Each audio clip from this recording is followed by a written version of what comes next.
But listen, Ms. Pugh, don't speak over me. Ms. Pugh, just because you say respectfully does not mean that you get to interrupt me. That's disrespectful, right? Hang on. Listen, Ms. Pugh, stop talking over me. If you want to stop talking over me. Where is the verified claim that is being placed against my trust? You can go back with the bailiff. Go back with the bailiff. Get your own attorney or represent yourself if you don't like it. Pugh? I am the beneficiary of that estate. You're the what? I am the beneficiary of that estate. You're the beneficiary of what estate? Answer my questions, please, ma'am. I'm just trying to understand. Beneficiary of the estate. Okay. For the record, I recognize Ms. Pugh. She's been here before. I do as well, for the record. And I looked into Mr. Christopher Wiley. I can't find that person as a practicing lawyer in the state bar page, and I have not been contacted by anybody on Ms. Pugh's behalf. All right, so Ms. Pugh, Mr. Lewis has been appointed to represent you at this point. Obviously, you know as well as anyone that you're in custody and we want to get your case taken care of. If you've hired or your family has hired another lawyer, then they have to contact the court so that we can do something with your case. And do you know if they've hired someone? Respectfully, Your Honor, I do not agree with your appointed foreign agents, considering that the first duty is to the state and will be considered conflict of interest. Okay, so if you don't want, the only thing I can do, I'm appointing an attorney to you to help you, right? So if you don't want a court-appointed attorney, then your only option, two things. One is to represent yourself or to hire a lawyer. So if you don't like the way it works, then you do something different. So are you, listen to what I'm saying. Are you either going to represent yourself, or are you going to let Mr. Lewis represent you, or are you going to hire someone? Objection, Your Honor. Respectfully, is this a court of record? It is a court of record. So your objection's overruled. Okay. Respectfully, Your Honor, where is the verified claim that is being placed against my trust? It's right here. It's called an indictment. And Mr. Lewis has a copy of it, and he can show it to you. So that would be the verified claim against you. Okay. Your Honor, respectfully, Your Honor, there were writs that was filed to the case that still haven't been received. I've received your petition for writ of habeas corpus, and it's denied. Okay. Respectfully, Your Honor, I demand to be released due to lack of evidence of stated claim and not being given the proper opportunity to obtain proper counsel, defective defense. It's overruled. Okay.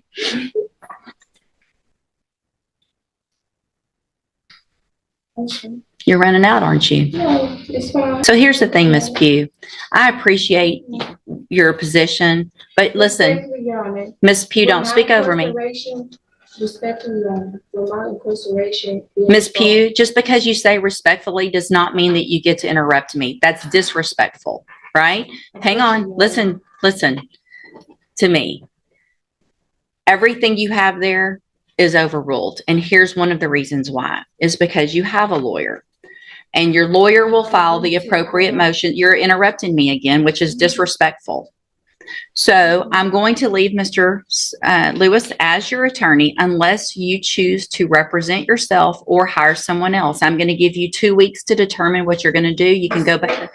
You can go back with the bailiff. I do not agree or comply to your appointed Go back. agents. You already said that, and that's overruled. Go back with the bailiff. Get your own attorney or represent yourself if you don't like it. Perfect. So, Ms. Pugh, Mr. Jeffries has been appointed to represent you. He's just been given, he's trying to get caught up real quickly on all the information and the discovery in your case. I'm going to reset your case so that he can get all of that. Once he gets it, he'll be out there to go over it with you, and we'll see if we can get an announcement at the next court date. Respectfully, Your Honor, I do not agree to comply with any of the appointed court agents, considering that their first duty is to the state. I understand. We've had this conversation before. Conflict of interest. And for the record, I'll be representing myself So if you want to represent yourself, there's some things. Ms. Pugh, stop talking over me. If you want to stop talking over me. If you want to represent yourself, then there is a process that we have to go through, and we'll do that today if that's what you want to do. We'll get your case set for trial and we'll go forward that way. It is highly inadvisable for you to represent yourself. Lawyers have many, many years of training. They understand the law. They understand how a trial works, because here's what happens. When you're in a trial and you represent yourself, you're expected to know and follow all of the rules of evidence, all the rules of procedure. And so you're really at a disadvantage if you don't know those things. And so you have to do everything just like the assistant district attorney would. And if you don't, you're going to be in front of a jury and it's going to show, and it's just not going to be, it usually does not work out in your benefit. But I have to go through with you some questions first before we do that. And then if you still want to do that, then there's a couple of things couple of options, and we'll go over those as well. Okay. So I am supposed to ask you, I'm going to go through these questions. I need you to answer them if you want to represent yourself, because this is required. All right. So have you ever studied the law?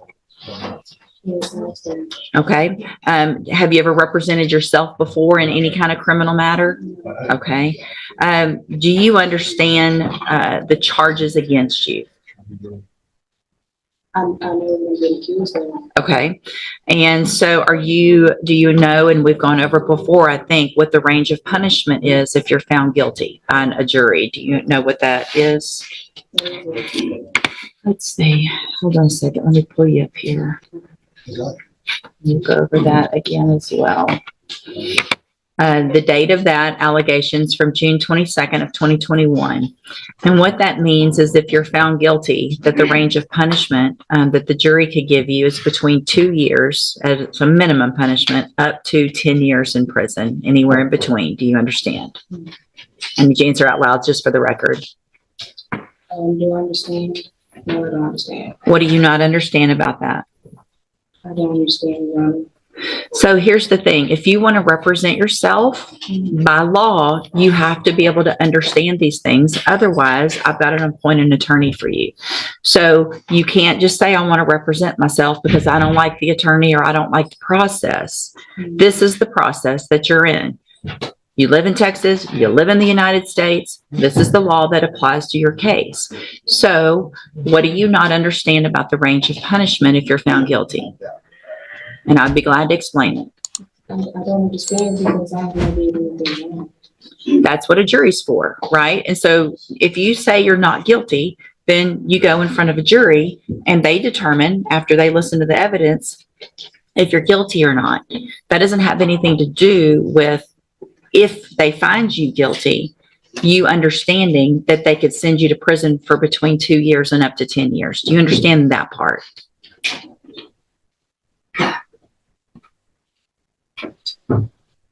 What are you, yes or no?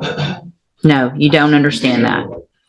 So, Ms. Pugh, it's my understanding, I'm not going to allow you to represent yourself because you don't understand the law and the process. So we're on question number 4 out of 15 that I'm supposed to ask you. So Mr. Jeffries is going to stay on your case. I don't know when Mr. Jeffries on my I don't care what you want at this point.